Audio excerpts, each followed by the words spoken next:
Hello friends, this is Rahi and welcome to our channel B Ed वाले। I hope आप सभी अच्छे होंगे। आज की इस वीडियो में फिर से हम एक इम्पॉर्टेंट टॉपिक को डिस्कस करेंगे।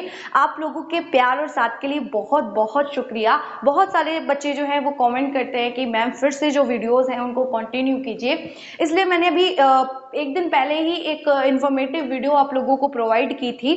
चलिए आज भी हम एक इम्पॉर्टेंट टॉपिक को डिस्कस करेंगे जो कि असेसमेंट फॉर लर्निंग का है।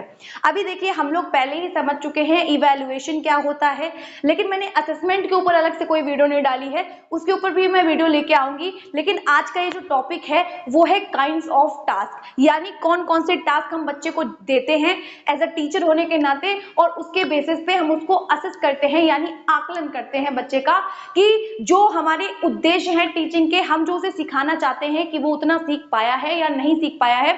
आप किसी भी लेवल पे रहे हो, आप किसी भी क्लास में रहे हो, तो आपको आपके जो टीचर्स होंगे उन्होंने किसी ना किसी तरीके से कोई असाइनमेंट या कोई भी ऐसा वर्क दिया होगा, जैसे कोई प्रोजेक्ट दे सकता है या कोई भी आपने रोल प्ले किया होगा। मुझे याद है जब मैं लगभग क्लास 9th में थी, तब मेरी टीचर ने एक प्ले करवाया था। तो वो रोल अब तक मुझे याद है, क्योंकि मैंने ना लर्निंग बाय डूइंग करके सीखा था, यानी मैंने करके सीखा था।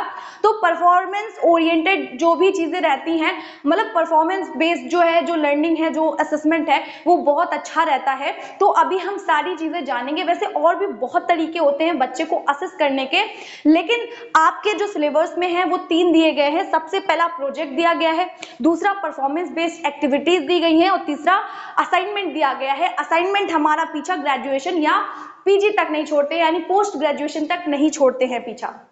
तो ये हमसे एक्टिविटीज क्यों करवाई जा रही है, हमें किसी प्रोजेक्ट पे वर्क करने के लिए क्यों कहा जा रहा है, क्योंकि इसमें हमारा होलिस्टिक डेवलपमेंट होता है। हमारा इन द सेंस किसी भी स्टूडेंट का, अगर कोई टीचर किसी बच्चे को प्रोजेक्ट, असाइनमेंट या फिर परफॉर्मेंस करवा रहा है, कोई रोल प्ले करवा रहा है, तो मतलब वो बच्चे का जो होलिस्टिक डेवलपमेंट है, उसकी जो पर्सनैलिटी है, उसका जो एटीट्यूड है, एप्टीट्यूड है, सब कुछ डेवलप हो रहा है। और ब्लूम की टेक्सोनॉमी के अकॉर्डिंग जो 3 पक्ष है, यानी ज्ञानात्मक, भावात्मक और क्रियात्मक, तीनों पक्षों में बच्चा बेहतर होता है। क्योंकि टीचर का मोटिव यही होता है कि बच्चे को कैसे भी करके अच्छे से अच्छा समझाया जा सके। 2 चीजें हम जानते हैं, क्योंकि जो टीचर्स होते हैं, देखिए मूल्यांकन एक ब्रॉड और बड़ा कॉन्सेप्ट है जो कि हम जान चुके थे। उसी के अंदर जो है वो असेसमेंट यानी जो आकलन होता है वो निहित रहता है। मूल्यांकन क्या है, किसी भी निर्णय पे पहुंच जाता है। जब हम बच्चे का लास्ट में टेस्ट लेते हैं, यानी हम नंबरों की बात करते हैं जहां पे, वहां पे हम लोग मूल्यांकन की बात करते हैं, यानी मूल्यांकन में सुधार की संभावना नहीं होती है।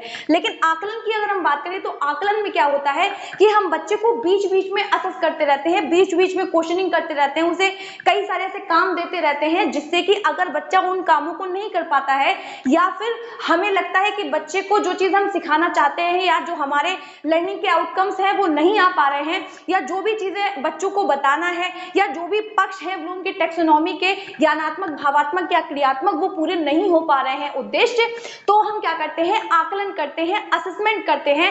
इसीलिए कर रहे हैं, क्यों कर रहे हैं, क्योंकि हम चाहते हैं कि जो भी हमारे लर्निंग के ऑब्जेक्टिव्स हैं वो पूरे हो जाए, लर्निंग के जो सिद्धांत है, लर्निंग के जो उद्देश्य हैं वो पूरे हो जाए। इसीलिए हम बच्चे का बीच बीच में आकलन करते हैं। इसीलिए हम CCE भी पढ़ते हैं, यानी कॉन्टिन्यूअस एंड कॉम्प्रिहेंसिव इवैल्यूएशन। बच्चे का सतत एवं व्यापक मूल्यांकन होता है। कहीं कहीं पे मूल्यांकन के लिए आकलन का और आकलन के लिए मूल्यांकन शब्द का इस्तेमाल किया जाता है, तो इसलिए काफी कंफ्यूजन रहती है बच्चों को। लेकिन आकलन क्या है, अपने आप में एक छोटा कॉन्सेप्ट है जो मूल्यांकन के अंदर समाहित रहता है। क्योंकि हमारे टीचिंग के जो उद्देश्य पूरे नहीं हो पा रहे हैं, तो क्या कर रहे हैं, हम असेसमेंट कर रहे हैं। जैसे हमने बच्चे को कोई टॉपिक पढ़ाया, उसके बाद में हमने उस टॉपिक से ही रिलेटेड बच्चे से कुछ क्वेश्चन पूछ लिए, और तो बच्चा क्या कर रहा है, आंसर कर रहा है, उसको समझ के, अपनी मतलब मेमोरी के द्वारा समझ के आपको रिप्लाई कर रहा है। तो क्या कर रहा है, आप क्या कर रहे हैं, वहां पे आकलन कर रहे हैं, असेस कर रहे हैं उसको कि आपने जो पढ़ाया है वो बच्चे को समझ आया है या नहीं आया है। ऐसे ही हम बहुत सारी एक्टिविटीज बच्चों से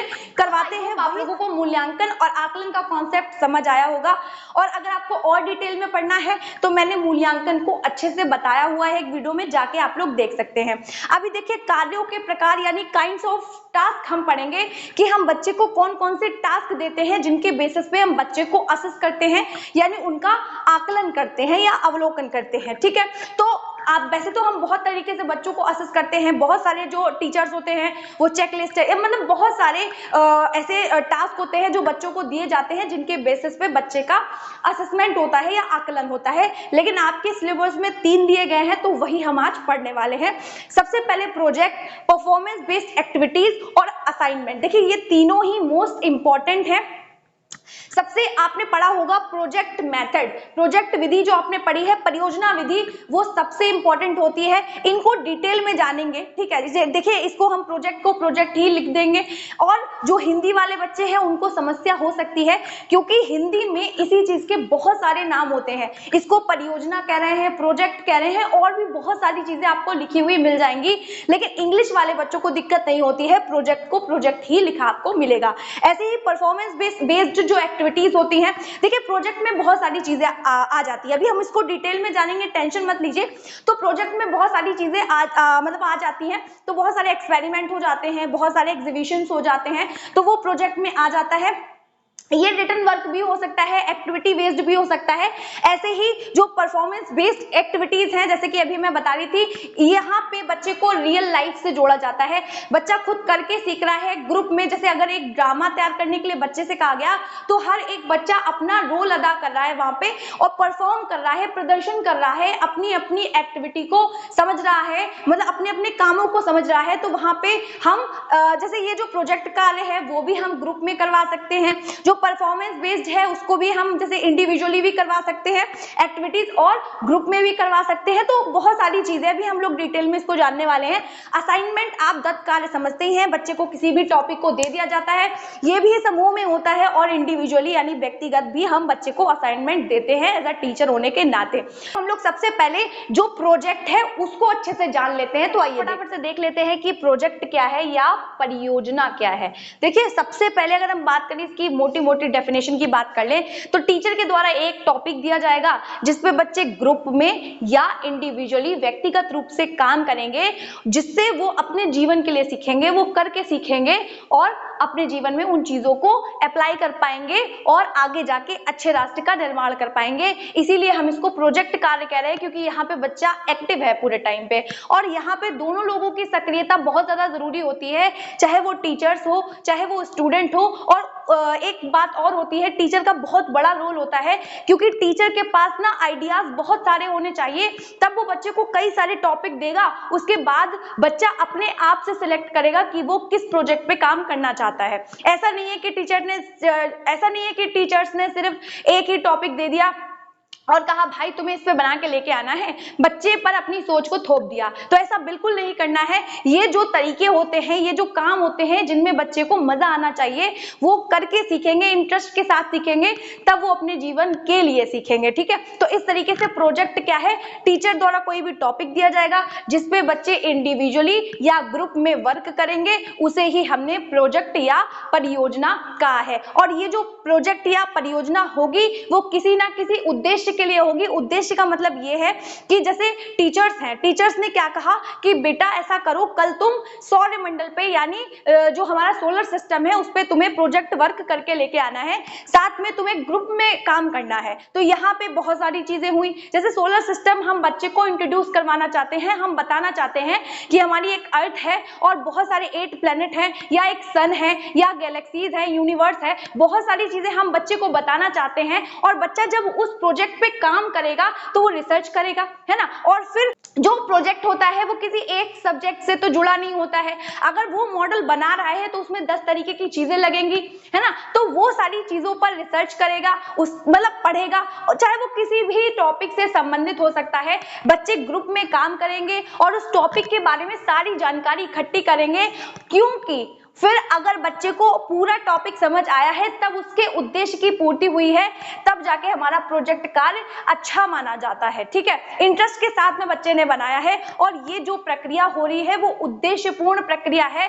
कार्य कोई भी दिया जाएगा वो किसी ना किसी उद्देश्य के लिए जरूर होगा, बच्चे के जीवन में उसका कोई ना कोई योगदान जरूर होना चाहिए। इस तरीके का प्रोजेक्ट हो जो टीचर्स होंगे बच्चे के इंटरेस्ट के अकॉर्डिंग देंगे, प्लस जो भी कंटेंट सर ने पढ़ाया या मैडम ने पढ़ाया उसके बेसिस पे बच्चे को कंटेंट दिया जाएगा। ऐसा नहीं है कि आप पढ़ा कुछ रहे हैं और मतलब आपने प्रोजेक्ट किसी और टॉपिक से दे दिया या कहीं और से दे दिया तो बच्चों को ना इंटरेस्ट आएगा ना वो सीख पाएंगे, अपनी लाइफ में आगे उसे अप्लाई कर पाएंगे। तो कुल मिला के प्रोजेक्ट की अब हम एक डेफिनेशन देख लेते हैं। साइकोलॉजिस्ट है जिनका नाम है किलपैट्रिक, उनके अकॉर्डिंग है कि प्रोजेक्ट वह उद्देश्यपूर्ण कार्य है जिसे लगन के साथ सामाजिक वातावरण में किया जाता है। यानी जो सोशल एनवायरनमेंट है, जाहिर सी बात है बच्चे क्लासरूम में एक साथ में काम कर रहे हैं, ठीक है ना, तो वहां पे क्या है प्रोजेक्ट वर्क हो रहा है, ग्रुप में ज्यादातर किए जाते हैं वैसे तो, ठीक है। तो प्रोजेक्ट क्या है, एक उद्देश्यपूर्ण कार्य है जिसे लगन के साथ सामाजिक वातावरण में, जहां पे टीचर्स भी बच्चे की मदद कर रहे हैं प्लस बच्चा बच्चे की मदद कर रहा है। ऐसा होता है ना कि बच्चे कुछ पढ़ने में बहुत ज्यादा अच्छे होते हैं, कुछ एवरेज होते हैं, तो जब ग्रुप्स में उनको डिवाइड किया जाता है तो एक बच्चा दूसरे बच्चे की अच्छे से मदद कर पाता है। सहकारिता या सहचर्यता, मतलब बहुत सारी चीजें बच्चे में डेवलप होती हैं प्रोजेक्ट मेथड से, या फिर हम आगे असाइनमेंट देखेंगे, या आप खुद मतलब आपने खुद ये चीज फेस की होगी, आपने कभी असाइनमेंट लिखा हो या प्रोजेक्ट कोई काम किया हो, तब आपने अपने दोस्तों की मदद ली होगी या फिर बहुत सारी इंफॉर्मेशन इकट्ठी की होगी, या आप जो लिख रहे हैं या जो आप सुना रहे हैं या जो भी मॉडल वगैरह कुछ भी बना रहे हैं तो उसमें आपने बहुत सारी इंफॉर्मेशन इकट्ठी की होगी, उसके बाद में ही आपने असाइनमेंट या प्रोजेक्ट या जो भी आपने रोल प्ले किया होगा तब आप कर पाए होंगे। तो इस तरीके से हमारा प्रोजेक्ट या परियोजना काम करती है। तो कुल मिलाकर अगर आसान शब्दों में समझना चाहते हैं तो कोई ऐसा काम होगा जो बच्चे की रियल लाइफ से रिलेट करता होगा, लेकिन बच्चा खेल के माध्यम से सीखता है तो हम उसको मजे मजे में सिखाएंगे, प्रोजेक्ट के माध्यम से सिखाएंगे और हम बच्चे के सामने प्रॉब्लम रखेंगे और वो प्रॉब्लम एक नहीं होगी, कई सारी प्रॉब्लम होगी, बच्चा उसमें से अपनी प्रॉब्लम को सिलेक्ट करेगा। यानी प्रोजेक्ट के कई सारे टॉपिक होंगे, बच्चा अपनी मर्जी से लेगा, आप अपनी थिंकिंग नहीं थोपेंगे, कोई भी टीचर नहीं थोपेगा। देन उसके बाद में वो जो आपका प्रोजेक्ट का जो टॉपिक होना चाहिए वो इंटरेस्टिंग होना चाहिए, जिसके बेसिस पे बच्चा आराम से उस पर काम कर सकेगा। समझ में आ गया होगा आई थिंक आप लोगों को। अच्छा आप देखिए जो प्रोजेक्ट कार्य है उसकी प्रकृति क्या होती है, ठीक है। तो क्या है, सबसे पहला यहाँ पे हम देख ही चुके हैं कि टीचर टॉपिक देगा और जो स्टूडेंट होंगे उसको योजनाबद्ध तरीके से उस कार्य को पूरा करेंगे। यानी एक प्लानिंग के साथ में क्या करेगा बच्चा, अपना काम पूरा करेगा, पूरा मतलब समझेगा, बताएगा, टीचर्स को भी बताएगा, अपने ग्रुप के बच्चों को बताएगा, तो वो पूरी तरीके से करेगा उस काम को, ठीक है। दूसरा क्या है, प्रोजेक्ट को पूरा करते समय जिस तरह के ज्ञान की जरूरत होती है वह उसे उसी समय अर्जित कर लेता है, किसी भी विषय से संबंधित हो।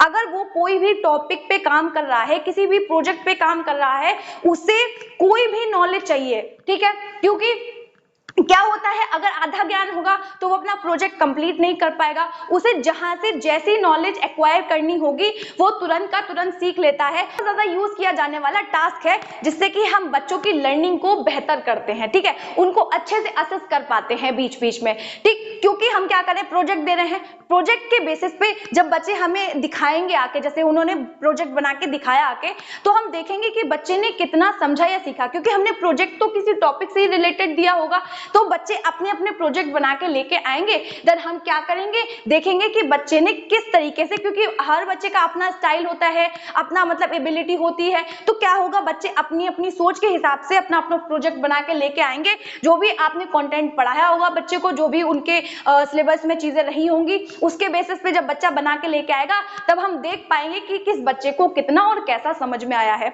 तो इस तरीके से हम बच्चे को असेस कर पाएंगे। अगला देखते हैं, यहाँ पे बच्चा करके सीख रहा है, यानी लर्निंग बाय डूइंग करके सीख रहा है। और हमारी टीचिंग लर्निंग में ऐसा बोलते हैं कि जब बच्चा करके सीखता है तो वो लाइफ के लिए सीखता है, उसे हमेशा वो चीजें याद रहती हैं। अगला देखिए, हमारा ये जो प्रोजेक्ट कार्य है वो जॉन डीवी के व्यवहारवाद पर आधारित है। मतलब यहाँ पे क्या हो रहा है, इस प्रोजेक्ट कार्य की वजह से घर और स्कूल में पढ़ाई का अंतर खत्म हो गया। कुल मिला के बच्चे को प्रेशर नहीं रहा। जब बच्चा किसके द्वारा, एक्सपेरिमेंट के द्वारा सीख रहा है, एक्सपीरियंस के द्वारा सीख रहा है, तो अब क्या है, घर जाके उसको रटने की जरूरत नहीं है, रोट लर्निंग पे काम नहीं हो रहा है। यहाँ पे बच्चा जो स्कूल में सीख रहा है अब उसको आसपास भी वही सारी चीजें दिखाई दे रही हैं, उसी पे वो काम कर रहा है, तो कोई दिक्कत नहीं है, इसलिए वो जीवन के लिए सीख रहा है। इसीलिए ये जो हमारा प्रोजेक्ट कार्य है वो 3 सिद्धांतों पे भी काम करता है कि करके सीखने पे काम करेगा, जीवन के लिए सीखेगा बच्चा, और सबसे ज्यादा क्या है, विद्यार्थी के संयोग या सहचर्य के द्वारा सीखेगा। अभी हम ये देखेंगे देखेंगे कि जो प्रोजेक्ट कार्य है उसके पद क्या होते हैं, किस तरीके से बच्चे को प्रोजेक्ट दिया जाता है, या टीचर्स का या स्टूडेंट का क्या रोल रहता है। तो चलिए देखते हैं। तो चलिए अब हम लोग देख लेते हैं कि जो प्रोजेक्ट कार्य है उसके पद क्या है, यानी टीचर किस तरीके से बच्चों को प्रोजेक्ट के कार्य देगा और स्टूडेंट किस तरीके से उसको अप्लाई करेंगे। सबसे पहले क्या है, परिस्थिति प्रदान करना। टीचर्स क्या करेंगे, ऐसे ही नहीं है कि किसी भी बच्चे को कोई भी टॉपिक उठा के दे दिया, जैसे आपने सिलेबस में से एक टॉपिक बच्चे को पढ़ा रहे हैं या डिस्कस कर रहे हैं, वो भी टीचिंग लर्निंग मटेरियल के साथ में, जिससे कि बच्चे का जो भी ध्यान है वो आपकी तरफ केंद्रित रहेगा। और आप क्या करेंगे, बच्चे को ऐसे ही बातों बातों में डिस्कशन के जरिए ही क्या करेंगे, आप उनको कोई भी प्रॉब्लम देंगे, जिससे कि बच्चों में प्रॉब्लम सॉल्विंग की जो चीज है वो डेवलप हो पाएगी। मतलब बच्चा समस्या समाधान करना सीख जाएगा, और जब तक बच्चा समस्या समाधान करना नहीं सीखेगा तब तक उसमें इंटरेस्ट पैदा नहीं होगा किसी भी प्रोजेक्ट को लेके। फॉर एग्जाम्पल, अगर आपने किसी भी बच्चे को कोई भी कंटेंट पढ़ाए बिना, या फिर उसको ऐसे बच्चे को दे दिया जो कोई भी इंटरेस्ट नहीं ले रहा है, तो वो प्रोजेक्ट पे अगर काम करेगा भी तो वो बेमन से करेगा, उसका समय भी नष्ट होगा, उसकी मतलब पैसा भी लग जाएगा और उसे कुछ समझ में भी नहीं आएगा। तो टीचर्स को पहले, सबसे पहले बच्चों में समस्या समाधान की जो चीज है, समस्या समाधान की जो भावना है वो डेवलप करनी है बच्चे में। वो किस तरीके से हो पाएगी, जो भी कंटेंट पढ़ा रहा है टीचर वो बिल्कुल इंटरेस्टिंग होना चाहिए। इंटरेस्टिंग तब बनता है जब टीचर खुद से प्रिपेयर होके आता है हर चीज के लिए। तो क्या होगा, टीचर सबसे पहले परिस्थिति प्रदान करेगा, यानी जो भी कंटेंट पढ़ाया जा रहा है टीचर के द्वारा वो बिल्कुल शिद्दत से पढ़ाया जाएगा, अच्छे से प्रिपेयर करके आएगा, और टीचर के पास ऑलरेडी प्लान्स माइंड में रहेंगे। इसके लिए टीचर को बहुत सारा काम करना पड़ता है जो प्रोजेक्ट कार्य होता है, ठीक है।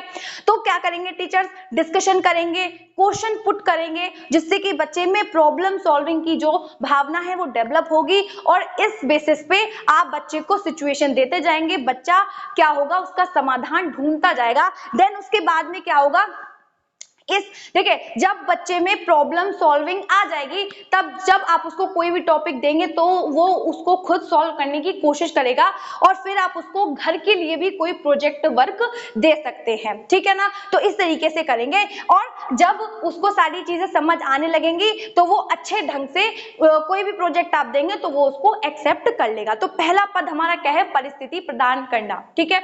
उसके बाद क्या है, चयन और उद्देश्य। तो जैसा कि अभी मैंने कहा कि आपको टॉपिक तैयार रखने हैं, आपने कोई भी कंटेंट पढ़ाया है, उनके जो सिलेबस में जो भी कंटेंट रहा हो, आपने कुछ भी एक्सप्लेन किया है, उसी में से आप कई सारे टॉपिक क्या करेंगे, लिख देंगे बोर्ड पे, या फिर कोई भी टॉपिक ऐसा जो आप बच्चे को देना चाहते हैं, तो आप क्या करेंगे, अपनी सोच को ला देंगे नहीं, आप सहायता कर सकते हैं, बच्चे को बता सकते हैं, जो भी टॉपिक है उनसे रिलेटेड इंफॉर्मेशन बच्चे को दे सकते हैं, और कह सकते हैं कि तुम ये चुन सकते हो, ये इसका ये कारण है चुनने का, या फिर जो भी टॉपिक बच्चा चुनना चाहता है उसके पॉजिटिव नेगेटिव, ये मतलब वैसे तो सारे ही टॉपिक अच्छे आप देंगे, लेकिन कौन सा अच्छा रहेगा तुम्हारे लिए, बच्चे को किस चीज में इंटरेस्ट है, तो इस बेसिस पे आप बच्चे की सहायता कर सकते हैं, और वो भी अपने ओपिनियन देंगे, अपनी सोच ला देंगे नहीं, बच्चा खुद से चयन करेगा जो भी टॉपिक आप देंगे बच्चे को, ठीक है।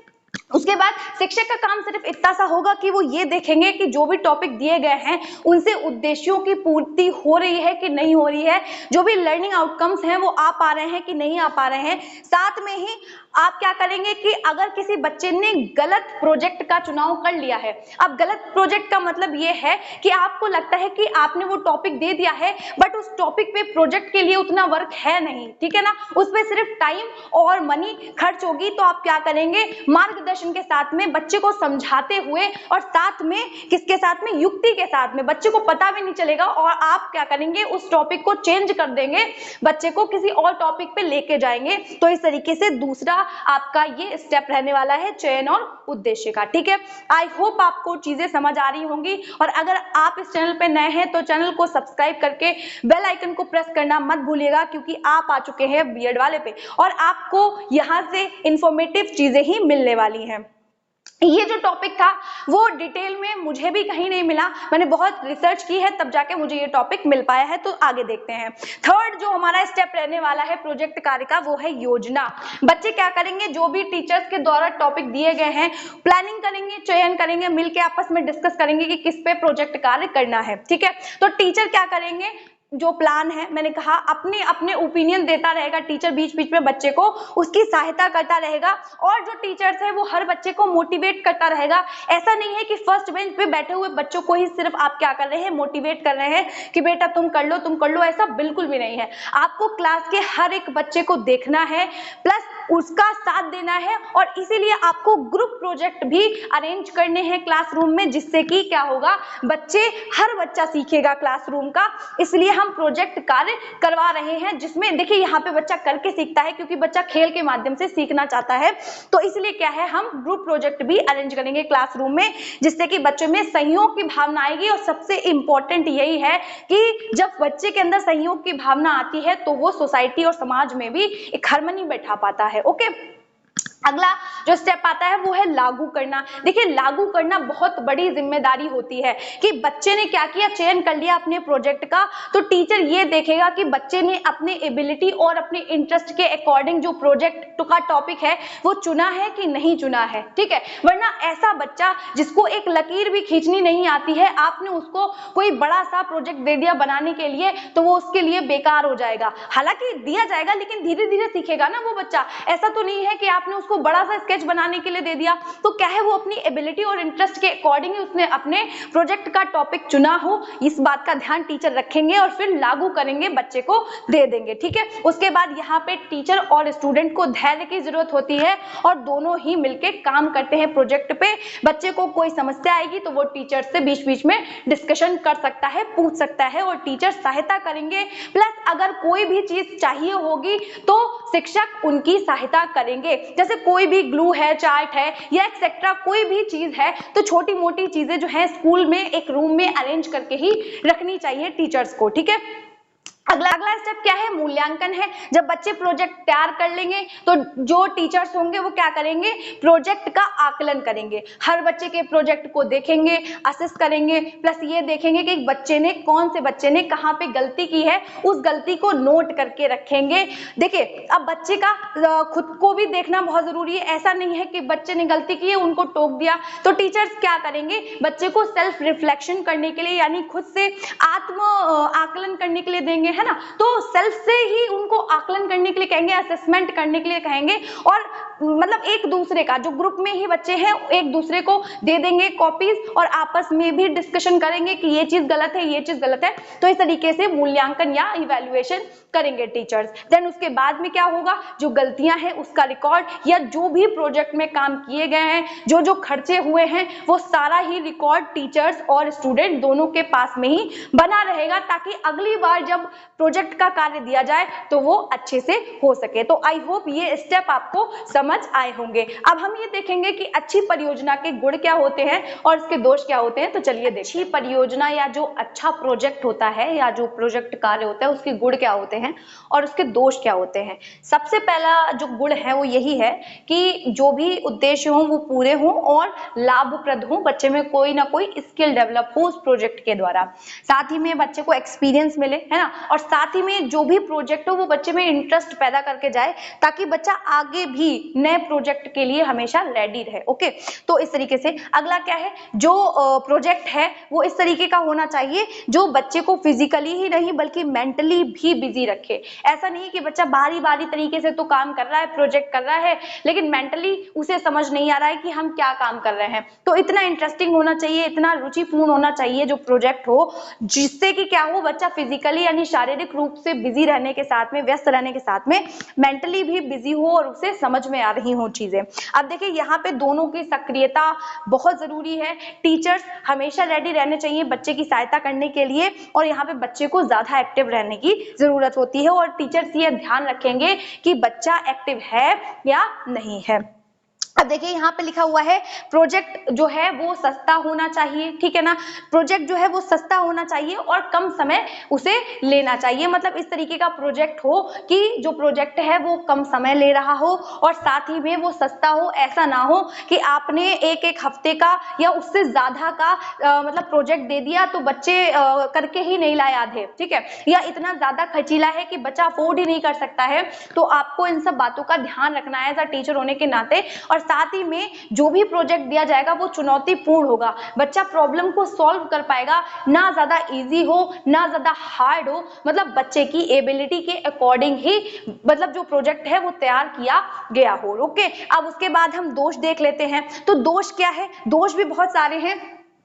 प्रोजेक्ट कार्य को करने में धन व समय अधिक नष्ट होता है। जब भी हम प्रोजेक्ट कार्य को करते हैं या प्रोजेक्ट मेथड का इस्तेमाल करते हैं तब क्या होता है, समय और धन यानी पैसा और टाइम बहुत ज्यादा लग जाता है। दूसरा क्या है, जो रेफरेंस जो मटेरियल है, जो संदर्भ की जो सामग्री है, जिस भी प्रोजेक्ट को हमने बच्चे को दिया है उससे रिलेटेड जो सामान है वही नहीं मिल पाता है कभी कभी, तो ये भी प्रॉब्लम रहती है। और ज्यादातर क्या होता है, टीचर्स बिजी रहते हैं, पहले प्लानिंग में बिजी रहते हैं, जब प्रोजेक्ट पूरा हो जाता है तो वो इवैल्यूएशन में यानी मूल्यांकन में बिजी रहते हैं। तो आधे टाइम तो जो टीचर्स होते हैं वो बिजी रहते हैं, तो बच्चों को पढ़ाएंगे या समझाएंगे या क्या मतलब कैसे किस तरीके से करेंगे, तो वो चीज रहती है। और यहाँ पे क्या है, प्रयोगशालाएं भी नहीं होती हैं उस प्रोजेक्ट से रिलेटेड, क्योंकि डेकोरेटिव प्रयोगशालाएं हो जहाँ पे बच्चा अपना प्रोजेक्ट जो है वो तैयार कर सके, ऐसा कुछ नहीं होता है। और अगर ऐसा होगा तो वो बहुत ज्यादा खर्चीली है जो प्रोजेक्ट है हमारा। अब देखिए, प्रत्येक छात्र को इसमें इंटरेस्ट नहीं आ पाता है, तो क्या है, ये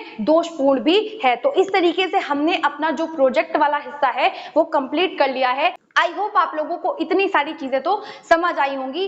अब हम बात करने वाले हैं, हमने प्रोजेक्ट की बात कर ली, अब हम बात करेंगे असाइनमेंट की, यानी दत्त कार्य क्या होता है। तो चलिए देखते हैं। अब हम लोग दूसरी टॉपिक असाइनमेंट को यानी दत्त कार्य को डिस्कस कर लेते हैं। देखिए, अभी हमने कहा कि ये जो तीनों टॉपिक हैं वो आकलन के लिए ही हैं, तो यहाँ पे भी इसके लिए हम एक सिंपल सी डेफिनेशन कह सकते हैं कि शिक्षण अधिगम के उद्देश्यों को पूरा करने के लिए हम जिन भी प्रकरण को बच्चे को प्रोवाइड करते हैं, बच्चा उसका व्याख्यात्मक या हम कह सकते हैं ऐसे ही प्रस्तुतिकरण करता है, तो उसे ही हम दत्त कार्य कहते हैं। और ये कैसा होता है, ये कक्षा कक्ष दत्त कार्य भी होता है और गृह दत्त कार्य भी होता है। तो चलिए इसको हम एक डेफिनेशन की फॉर्म में देख लेते हैं कि कक्षा कक्ष में किसी व्यक्तिगत या समूहों द्वारा किसी प्रकरण से संबंधित उसके सैद्धांतिक एवं व्यवहारिक गतिविधियों का अध्ययन तथा उस प्रकरण से संबंधित विभिन्न आंकड़ों का क्रमबद्ध प्रस्तुतिकरण या व्याख्यात्मक प्रस्तुतिकरण करना ही दत्त कार्य कहलाता है। कि कक्षा कक्ष में टीचर के द्वारा बच्चे को या इंडिविजुअली या ग्रुप में एक टॉपिक दिया जाएगा, उसी से रिलेटेड क्या होगा, वो जो टॉपिक दिया जाएगा बच्चा उसका सैद्धांतिक का मतलब लिखा पढ़ी वाला जो मामला होता है ना, जो भी लिखने वाला है, या फिर उसको व्यवहारिक जो भी हम कह सकते हैं कोई भी प्रैक्टिकली जो वर्क होता है, वो सारी ही चीजें असाइनमेंट के अंतर्गत आ जाती हैं। कोई भी एक टॉपिक दिया गया है, उससे रिलेटेड कोई एक्टिविटीज भी हो सकती है, उस पर लिखने के लिए भी दिया जा सकता है ना, तो वो सारी ही चीजें असाइनमेंट में आएंगी और उनके सारे आंकड़ों को क्या किया जाएगा, एक क्रम में प्रस्तुत किया जाएगा, उसकी व्याख्या भी की जा सकती है, उसे ही हमने दत्त कार्य कहा है। इतनी चीजें समझ आई होंगी। इसमें क्या है, ये जो असाइनमेंट होता है वो क्लासरूम में कुछ एक्टिविटीज होती है जिसके बेसिस पे हम क्लासरूम को मैनेज करते हैं, साथ में हम बच्चों को गाइड करते हैं असाइनमेंट के द्वारा, उनका असेसमेंट करते हैं, उनको आंकते हैं, उनका आकलन करते हैं कि वो कितना और किस तरीके से सीख गए हैं, जो कि जिसमें कई सारे तरीके आते हैं, जिसमें से हम प्रोजेक्ट पढ़ चुके हैं और दूसरा हम असाइनमेंट पढ़ रहे हैं, इसमें भी वैसा ही किया जाता है। अगर आप लोग बताएंगे तो एक वीडियो इस पे भी आ जाएगी कि असाइनमेंट और प्रोजेक्ट में अंतर क्या होता है। अगर आपको समझ नहीं आया हो तो कमेंट सेक्शन में जरूर बताइएगा। अब देखिए, टीचर का रोल ये होता है कि जो भी असाइनमेंट दिया जा रहा है वो बच्चे के पाठ्यक्रम से संबंधित होना चाहिए। और जो असाइनमेंट है वो दो तरीके के होते हैं, एक तो कक्षा कक्ष दत्त कार्य यानी क्लासरूम में भी आप बच्चे को कोई भी काम करने के लिए दे सकते हैं, कोई स्टोरी लिखने के लिए दे सकते हैं अपने हिसाब से, मतलब आपने एक स्टोरी सुनाई या आपने कोई कैरेक्टर बता दिए, फिर अपने आप से एक स्टोरी क्रिएट करने के लिए कह दिया, तो बहुत सारी चीजें ऐसी आती हैं जो असाइनमेंट में आप बच्चे को दे सकते हैं। ऐसे ही घर के लिए भी आप उनको कोई भी टॉपिक दे सकते हैं। और ये जो असाइनमेंट है वो सिंगल भी बच्चे को दिया जा सकता है और ग्रुप में भी बच्चे को दिया जा सकता है। अब हम ये देखेंगे जो असाइनमेंट है, जो दत्त कार्य है, उसके उद्देश्य क्या है, उसके लाभ क्या है, प्रकार क्या है, और भी बहुत सारी चीजें जानते हैं। तो चलिए देखते हैं। तो चलिए अब हम लोग फटाफट से देख लेते हैं जो दत्त कार्य है उसके प्रकार कौन कौन से हैं। अभी मैंने बताया कि जो असाइनमेंट है वो बच्चे को हम घर के लिए भी दे सकते हैं और वहाँ क्लासरूम में भी बच्चे को कोई असाइनमेंट दिया जा सकता है। ये छोटे से छोटा हो सकता है और बड़े से बड़ा हो सकता है, यानी इसका स्वरूप छोटा और बड़ा किसी भी तरीके का हो सकता है। ठीक है, अब दत्त कार्य के प्रकार क्या है? सबसे पहला पाठ्य पुस्तक दत्त कार्य, यानी हम टेक्स्ट बुक से रिलेटेड कोई असाइनमेंट दे सकते हैं। प्रॉब्लम, कोई भी जो भी प्रॉब्लम हमारी आती रहती है, जैसे हमने कोई डिस्कशन किया और कोई प्रॉब्लम बच्चे को आ रही है तो उस प्रॉब्लम को नोट कर लिया, उससे रिलेटेड हम उसको असाइनमेंट दे सकते हैं उस पर डिस्कशन करने के बाद में। विषय से, क्योंकि जो गलतियां हम करते हैं उससे हम बेहतर सीखते हैं, तो वो बच्चे को अच्छे से आता है। या फिर हम कोई भी टॉपिक ऐसा है जिसपे हम बच्चे को सोचने के लिए कह रहे हैं और ये वाला सबसे अच्छा माना जाता है, तो वही मैंने यहाँ लिख रखा है कि पाठ्य पुस्तक दत्त कार्य, यानी पाठ्य पुस्तक से रिलेटेड होगा जो भी दिया जाएगा।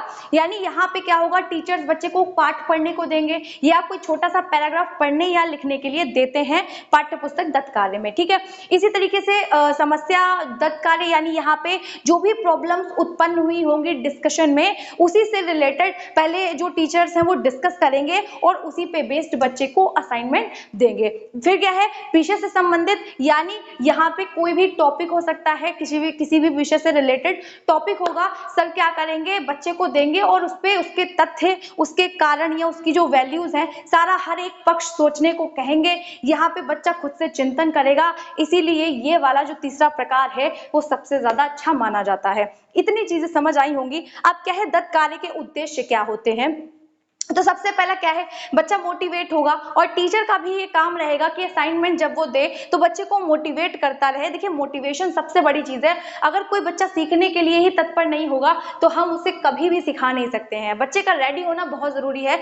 थॉर्नडाइक भी कहते हैं ना, लॉ ऑफ रेडीनेस, तो रेडीनेस जरूर होनी चाहिए, बच्चा सीखने के लिए तत्पर होना चाहिए। यानी सबसे पहले बच्चे को अभिप्रेरित किया जाना चाहिए और सीखने की क्रिया की ओर उन्मुख करना चाहिए, यानी बच्चा रेडी हो असाइनमेंट को लेने के लिए, समझने और सीखने के लिए। सबसे पहले ये उद्देश्य होना चाहिए हमारे असाइनमेंट का, ओके।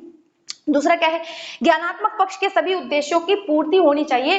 ब्लूम की टैक्सोनॉमी में जो ज्ञानात्मक पक्ष है उसके भी कई सारे पार्ट होते हैं, तो वो सारे ही उद्देश्य पूरे हों असाइनमेंट के द्वारा, जो भी आप बच्चे को असाइनमेंट दे रहे हो। तीसरा क्या है, कंटेंट को दोबारा सोचने व नए तरीके से करने के अवसर प्रदान करना, यानी जो हमारा असाइनमेंट है, ऐसा नहीं है कि बच्चा जब करके ले आया तो सिर्फ बच्चे का वही हो गया। आप बच्चे को दोबारा से उस पर प्रकाश डालने के लिए कहेंगे और ये भी कहेंगे कि इसको और कितने तरीके से किया जा सकता है, तो बच्चे को सोचने का मौका मिलेगा, यानी नवीन अवसर हम प्रदान करेंगे बच्चे को सोचने का, बच्चे का सर्वांगीण विकास होगा।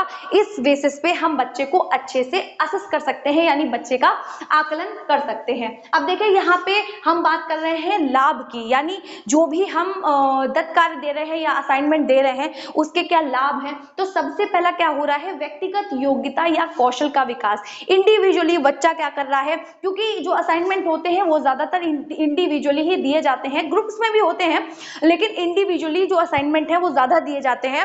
तो क्या है, यहाँ पे बच्चे की व्यक्तिगत योग्यता, एबिलिटी जो है उसकी वो डेवलप हो रही है, प्लस उसकी स्किल डेवलप हो रही है। दूसरा क्या है, अध्ययन की आदत विकसित। अब भाई हमारे साथ तो ऐसा ही था कि हम पूरे साल भले ही ना पढ़े, लेकिन जब असाइनमेंट बनाने की बात आती थी, वो जो असाइनमेंट के, क्योंकि मुझे याद है जब मैं बीएड में भी थी तो सर ने मुझे असाइनमेंट बनाने के लिए दिया था। मैंने कंप्यूटर का जो पोर्शन था, जो आईसीटी वाला पोर्शन था, वो इतना अच्छे से नहीं पढ़ा था जितनी वो थर्ड यूनिट पढ़ी थी, क्योंकि सर ने पूरा थर्ड यूनिट का असाइनमेंट बनाने के लिए दिया हुआ था, ठीक है। तो थर्ड यूनिट में क्या था, वो जो मैंने बनाया, तो जब बनाया तो बनाते बनाते इंटरेस्ट भी आ गया, फिर उसको अच्छे से पढ़ा बैठ के, क्योंकि सर ने अगले दिन उसको डिस्कस करने के लिए भी कहा था। तो यानी बच्चे की अध्ययन की आदत भी हो रही है। जब आप बच्चे को बीच बीच में असाइनमेंट दे रहे हैं तो बच्चा क्या कर रहा है, उसके अंदर वो चीज डेवलप हो पा रही है, वो रुक पा रहा है, वहां पे अपना ध्यान केंद्रित कर पा रहा है, तो अध्ययन की आदत विकसित हो रही है बच्चे में असाइनमेंट के द्वारा। फिर थर्ड अगर हम देखें तो कल्पना, मौलिक चिंतन का विकास हो रहा है। बच्चे की जो इमेजिनरी पावर है, मतलब वो हटके सोच पाएगा। मौलिक चिंतन का मतलब वो खुद का कुछ सोच पाएगा, ऐसा नहीं है जो टीचर ने बता दिया, जो बुक में लिखा है बस वही ठीक है, ऐसा कुछ नहीं है, ठीक है। तो बच्चा क्या करेगा, खुद का मौलिक चिंतन कर पाएगा, कुछ नया सोच पाएगा कुल मिला के। फिर क्या है, सही अभिवृत्ति का विकास, वो क्या कर रहा है, वो क्या करना चाहता है, वो क्या बनना चाहता है, उसके खुद की सोच पे, यानी सही अभिवृत्ति, सही एप्टीट्यूड उसका डेवलप हो पाएगा, उसका खुद का दृष्टिकोण बन पाएगा। साथ ही में जो टीचर्स हैं वो बच्चों को व्यक्तिगत रूप से इंडिविजुअली शैक्षिक निर्देशन दे सकेंगे, अलग अलग बच्चों को गाइड कर सकेंगे, ठीक है। इतनी चीजें आपको समझ आई होंगी। अब हम देखेंगे जो दत्त कार्य है उनकी विशेषताएं क्या है, और दत्त कार्य को निर्मित करते समय यानी निर्माण करते समय हम कौन कौन सी बातों का ध्यान रखेंगे। तो चलिए अब हम लोग फटाफट से देख लेते हैं। तो चलिए अब हम लोग फटाफट से देख लेते हैं कि जो हमारा असाइनमेंट है उसकी कैरेक्टरिस्टिक्स क्या है। सबसे पहले विद्यार्थियों की आवश्यकताओं एवं रुचियों का पाठ्य वस्तु से संबंध, जो उनकी रियल लाइफ है, जो उनकी नीड्स है, जो भी उनके इंटरेस्ट है, उसको पाठ्य वस्तु से जो कंटेंट है उससे जोड़ना, जिससे कि उनके ऊपर किसी भी तरीके का भार ना आ सके, वो आसानी से किसी भी चीज को सीख सके और उसको अपनी लाइफ में अप्लाई कर सके। यही चीजें हम बार बार समझ रहे हैं, जान रहे हैं, चाहे वो प्रोजेक्ट हो, चाहे वो असाइनमेंट हो, चाहे वो परफॉर्मेंस बेस्ड असेसमेंट हो या एक्टिविटीज हो, सब में यही बात हो रही है कि हम बच्चे को इतना अच्छा सिखा सके कि स्कूल और घर में कोई फर्क ना रहे, उनको अपनी लाइफ में वो चीजें यूज करने में प्रॉब्लम ना हो, वो रटे नहीं उस चीज को। ठीक है, तो इस तरीके से हम समझ रहे हैं। अब देखिए, विशिष्ट उद्देश्यों की पूर्ति, यानी जो टॉपिक हम उस बच्चे को बताना चाहते हैं, पढ़ाना चाहते हैं, उसके द्वारा हम उसे जो चीज समझाना चाहते हैं कि ये रियल लाइफ में भी है, इसको कैसे अप्लाई करते हैं। जैसे हम लोग कॉन्स्टिट्यूशन के लॉ पढ़ते हैं, ये बहुत सारी चीजें ऐसी हैं जो हम बच्चे को समझाना चाहते हैं, उसको हम टीचिंग लर्निंग मटेरियल के थ्रू बच्चे को अच्छे से एक्टिविटी के थ्रू समझाएंगे, जिससे कि बच्चा अच्छे से समझे और विशिष्ट उद्देश्यों की पूर्ति हो सके। तत्काल समय, विचार व शक्ति के ऊपर पर्याप्त ध्यान दिया कि वो ज्यादा लंबा ना हो असाइनमेंट, प्लस बच्चों की जो एनर्जी, मतलब जैसे बच्चा थक ना जाए, इतना लंबा ना हो कि बच्चा थक जाए, है ना, या फिर बोरिंग हो जाए। तो वो सारी चीजें हमें असाइनमेंट में ध्यान रखनी है। साथ ही साथ में ना ज्यादा कठिन हो, ना ज्यादा सरल हो, चुनौतीपूर्ण होना चाहिए। यानी कुल मिला के हम बच्चे की इंडिविजुअल डिफरेंसेस का ध्यान रखेंगे, क्योंकि हर बच्चे की योग्यता के अकॉर्डिंग ही हम रखेंगे कि हर बच्चे को करने में कोई समस्या ना हो। साथ में दत्त कार्य को देने से पहले हम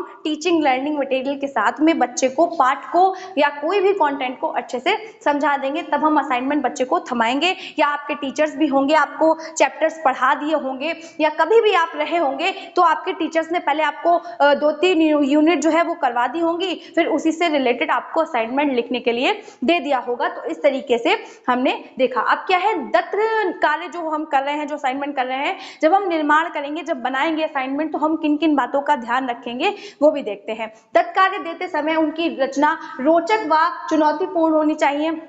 बार बार वही चीजें देख रहे हैं, तो मतलब हमें ये बातें ध्यान रखनी है टीचर होने के नाते कि जब बच्चा निर्माण करे तो प्रॉब्लम सॉल्विंग उसके अंदर डेवलप होनी चाहिए, यानी समस्या समाधान उसके अंदर डेवलप होना चाहिए। वो खुद की जरूरतों को, जो भी उसके सामने अपनी लाइफ में प्रॉब्लम्स आए, वो उनको सॉल्व करना सीखना चाहिए। टॉपिक यथार्थ होना चाहिए, ऐसा नहीं है कि आपने कोई भी टॉपिक दे दिया, वो रियल लाइफ से जुड़ा हुआ होना चाहिए, यानी टॉपिक रियलिस्टिक होना चाहिए। देने के बाद में जांच करना कि उसने कितना सीखा है, कैसा सीखा है, मतलब उद्देश्यों की पूर्ति हुई है कि नहीं हुई है। यानी दत्त निर्माण में जो टीचर्स हैं वो ये बातें ध्यान रखेंगे कि अगर आप बच्चे को कोई भी असाइनमेंट दे रहे हैं तो वो रियलिस्टिक हो, साथ में चुनौतीपूर्ण हो, और साथ ही में जो भी उद्देश्य हैं उनकी पूर्ति हो रही हो, और अच्छा परफॉर्मेंस बेस्ड हो जो हमारा असाइनमेंट हो, और जो मानदंड है उसको पूरा करता हो। ठीक है, तो आई होप इतनी चीजें आपको समझ आ गई। फटाफट से हम लोग देख लेते हैं कि परफॉर्मेंस बेस्ड एक्टिविटीज, प्रदर्शन कार्य, यानी प्रदर्शन कार्य क्या होता है। इसमें हम क्या करेंगे, जो भी अधूरी कहानियां होंगी